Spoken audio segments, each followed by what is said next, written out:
If you were in the hospital with broken ribs and your spouse said they couldn't come because they were at lunch, what would you do next? Because that's where this story starts. Welcome to the Justice Vault, where we unpack betrayal, strategy, and the quiet moments that change everything. Today's story isn't about shouting. It's about calculation. And the second you stop grieving and start measuring. I was lying in an airbay on a Tuesday in March, fractured collarbone, 2 ribs taped tight, left arm in a brace that smelled like industrial rubber. A taxi decided traffic laws were optional.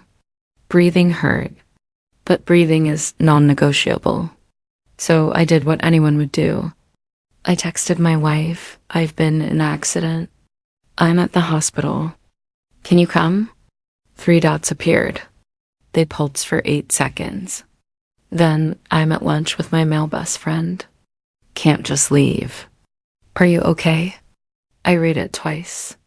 Not because I didn't understand it, because I did. I typed 1 word. Okay. And in that moment, something inside me closed like a file that had been open too long. But here's the part she didn't know. While I was lying there staring at a fluorescent light that couldn't decide what shade of white it wanted to be, I made 1 call. To a police liaison I'd once helped on a tech case. Walk into Cafe Batavia, I told him. Corner booth. Tell her I've been in a serious accident.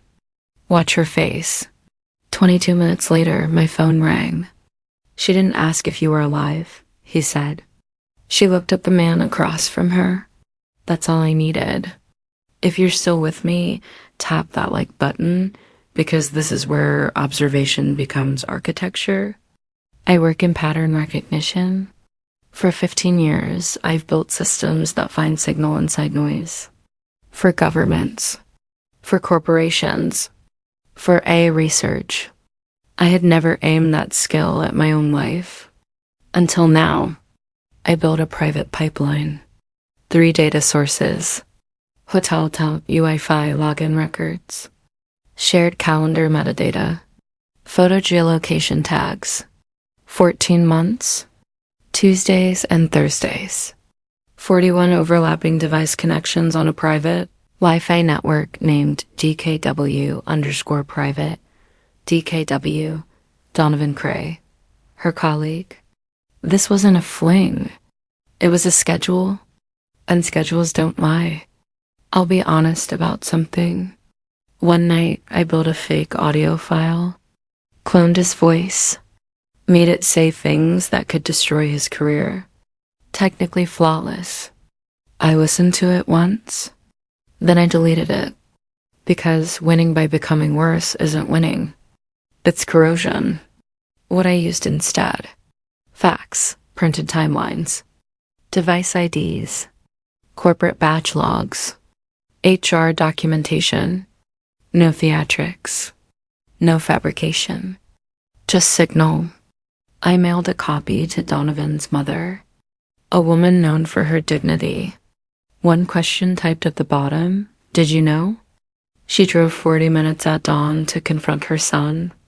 She called me afterward. I raised him better than this, she said. That kind of love doesn't protect you from consequences. It makes sure you face them. The confrontation happened in the same restaurant. Friday night. Corner booth. Except this time, the table was set for 8. His mother, a former friend who'd been wronged too, an HR director, a notary, my son, and me. She walked in expecting reconciliation. She found documentation. 41 data points. 14 months. Sorry, I'm at lunch with my male best friend. The words landed in that room like a verdict. No yelling. No screaming. Just a cheap pen scratching paper while custody papers were notarized. And something inside me finally felt still. Afterward, she said, "This is theater." "Yes," I replied. "I've been planning this since the hospital. Because here's the truth.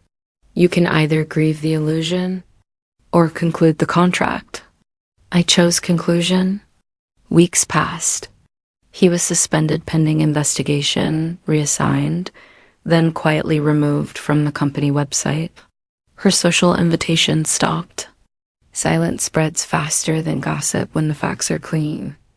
I moved into a smaller place with a courtyard and a frangipani tree that drops flowers every morning. For the first time in years, I wasn't tracking anything.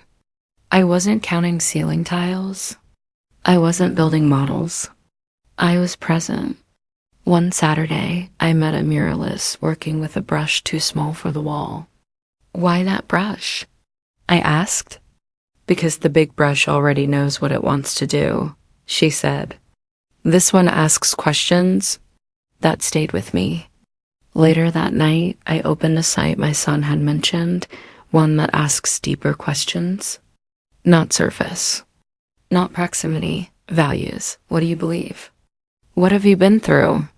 What do you want from a life? For the first time, I answered. Not to match. Not to impress. Just to know. Here's what I learned. Okay isn't a surrender. It's a closure. It's what you type when you finish measuring, and you're ready to move forward. If you want more deep dives into justice, strategy, and the quiet power of precision, subscribe to the Justice Vault, like this video, and share it with others who understand that sometimes the strongest move is calm documentation. Until next time, pay attention.